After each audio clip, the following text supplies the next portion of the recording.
Martes 7 de septiembre de 2021. Tres mensajes del Evangelio de hoy, tomado del Evangelio de San Lucas, capítulo 6, versículos del 12 al 19. Sucedió que por aquellos días se fue él al monte a orar y se pasó la noche en la oración de Dios. Cuando se hizo de día, llamó a sus discípulos y eligió 12 de entre ellos, a los que llamó también apóstoles. A Simón, a quien llamó Pedro, y a su hermano Andrés, a Santiago y Juan, a Felipe y Bartolomé, a Mateo y Tomás, a Santiago de Alfeo y Simón, llamados Zelotes, a Judas de Santiago y a Judas Iscariote, que llegó a ser un traidor. Bajando con ellos, se detuvo en un paraje llano.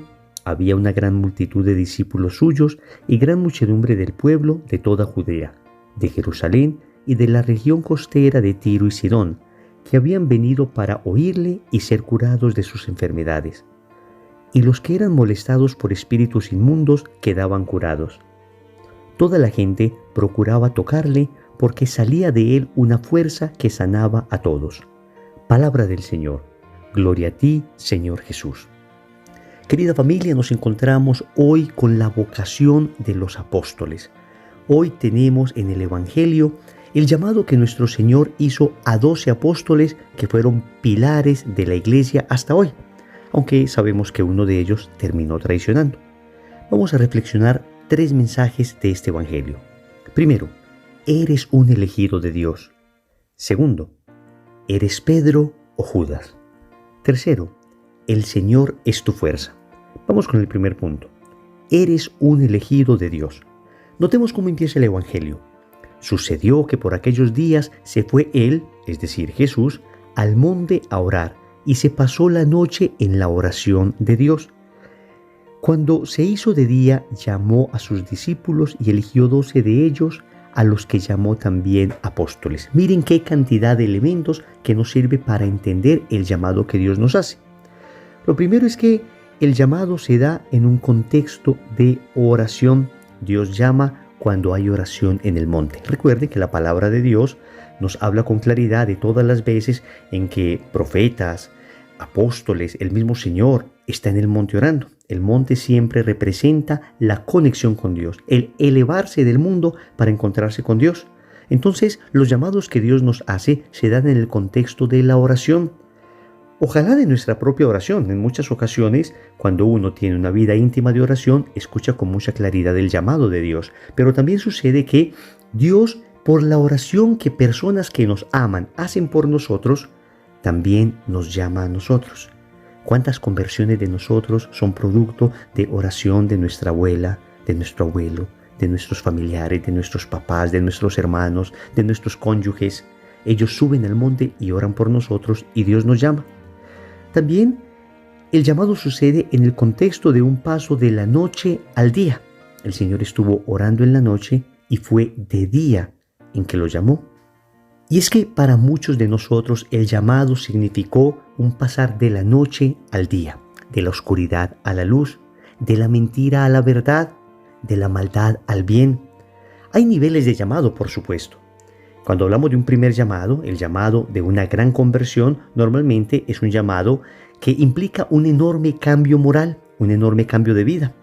Pero también Dios llama en ocasiones a personas que ya le vienen caminando, que ya le vienen siguiendo, que ya vienen con Él, y les llama a una vocación más perfecta.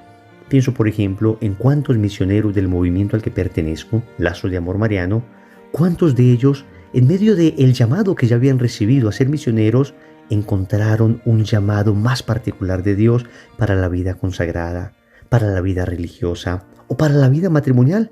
Recordemos que el llamado no es exclusivo para la vida consagrada. También el llamado se da a la vida matrimonial, a tener un matrimonio santo. Y el texto nos dice que esta elección de estos discípulos fue una elección orientada al apostolado. Por eso termina diciendo que a estos los llamó apóstoles. De manera que Dios no me llama solamente para que yo me quede con la bendición de tenerle. Dios no me llama para que yo quede feliz porque me llamó, para que me sostenga en esos coloquios de amor ante el Santísimo exclusivamente, para que experimente la dulzura de su amor. Claro que todo eso se experimenta. Pero amigos, estamos llamados a ser apóstoles. estamos llamados a no quedarnos con esto, sino a darlo a otras personas. La pregunta que nos hace hoy el Evangelio es la siguiente: ¿hemos respondido a ese llamado? Hoy la gente dice que hay crisis vocacional. En realidad, si fuéramos estrictos, no hay crisis vocacional, porque vocación viene de una palabra latina, vocare, que significa llamado. Entonces no hay crisis de llamado porque Dios sigue llamando. Lo que hay es crisis de respuesta porque nosotros no queremos responder a ese llamado de Dios. Entonces, ¿a qué te está llamando Dios en este momento? En primer lugar, a una conversión radical. Pero en el contexto de esa conversión que debe suceder todos los días y que es un camino que no termina, en el contexto de esa conversión, Dios nos sigue llamando a vocaciones más específicas. Debemos responder al Señor y debemos salir de nosotros. Debemos llevar esto que hemos recibido a otras personas. Segundo, ¿eres Pedro o Judas? Queridos amigos, hoy tenemos el nombre de los 12 apóstoles. Y parece que el nombre de los apóstoles empezara con un paréntesis y se cerrara con otro. El primero que aparece es Simón, llamado Pedro, y el último que aparece es Judas, el traidor. Es un detalle bien interesante porque tal vez nosotros nos identifiquemos con uno o con otro. Claro que quisiéramos identificarnos con Juan, el discípulo fiel, el que estuvo al pie de la cruz. Y maravilloso, si de repente tú has logrado esa fidelidad, agradécele a Dios que ha logrado mantenerte siempre en pie.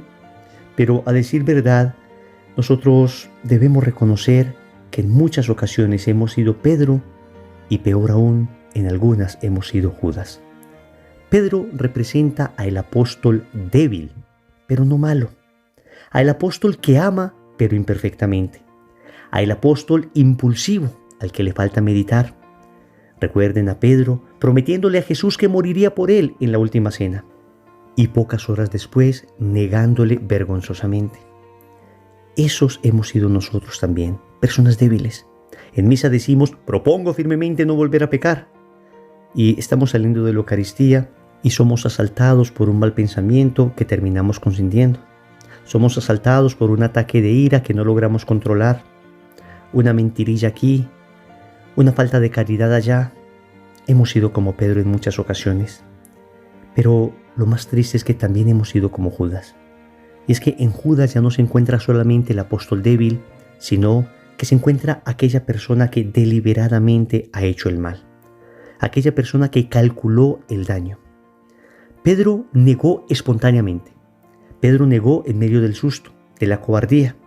Judas, en cambio, calculó lo que iba a hacer. Judas tuvo suficiente tiempo para no hacerlo. Estaba engañado ciertamente. Algunos dicen que él esperaría de Jesús una manifestación gloriosa cuando iba a ser apresado. Nadie sabe exactamente qué pasaba por el corazón de Judas. Lo que sabemos es el hecho de que él traicionó y tuvo tiempo para arrepentirse. Es más, en la última cena, el Señor le habló a su corazón. El Señor le insistió. El Señor trató de convertirle nuevamente y no quiso hacerlo. Amigos, esos hemos sido también nosotros. En tantas ocasiones hemos traicionado al Señor.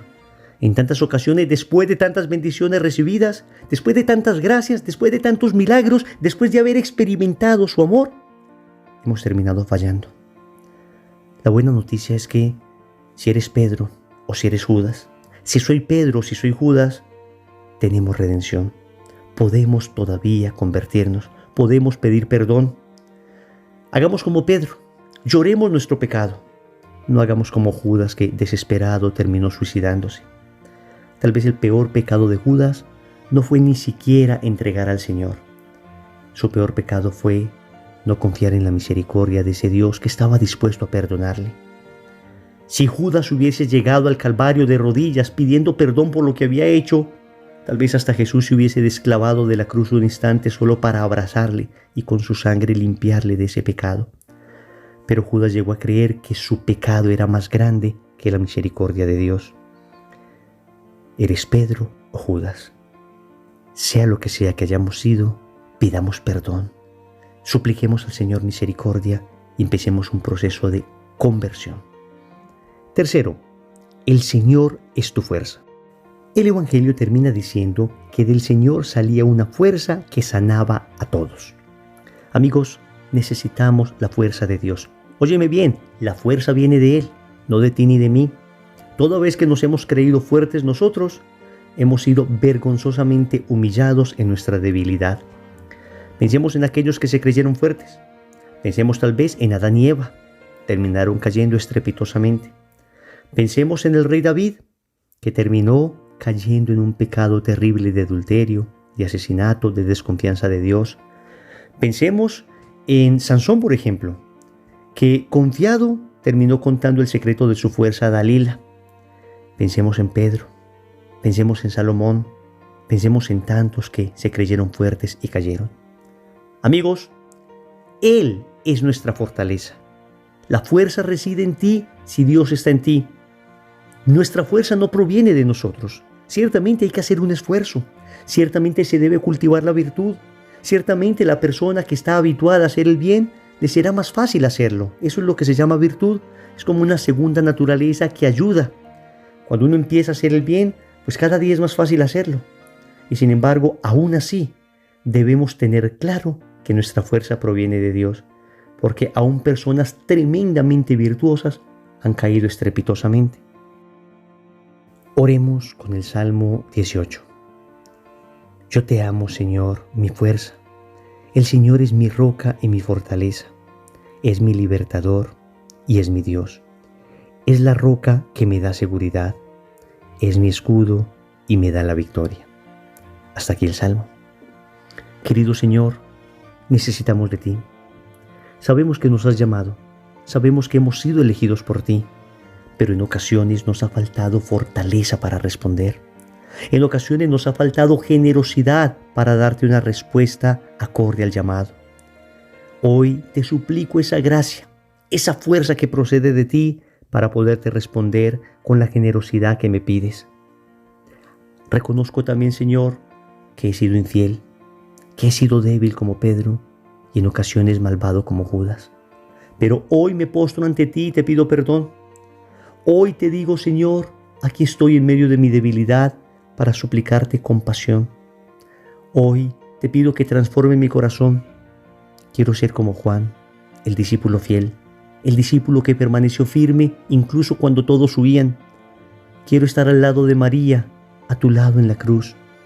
Quiero que me veas allí, en medio de la soledad del Calvario. Quiero que sepas, Señor, que soy más débil. Soy más frágil de lo que creo, pero que confío porque sé que tú eres más fuerte de lo que imagino. Necesito de tu fortaleza, necesito de tu gracia. Solo en ti puedo sostenerme. Señor, dame lo que me pides y pídeme lo que quieras. Amén. Recordemos entonces, primero, eres un elegido de Dios. Segundo, eres Pedro o Judas. Tercero, el Señor es tu fortaleza. Compromiso. En el rosario de hoy vamos a pedir la gracia de la perseverancia final. En el nombre del Padre, y del Hijo, y del Espíritu Santo. Amén.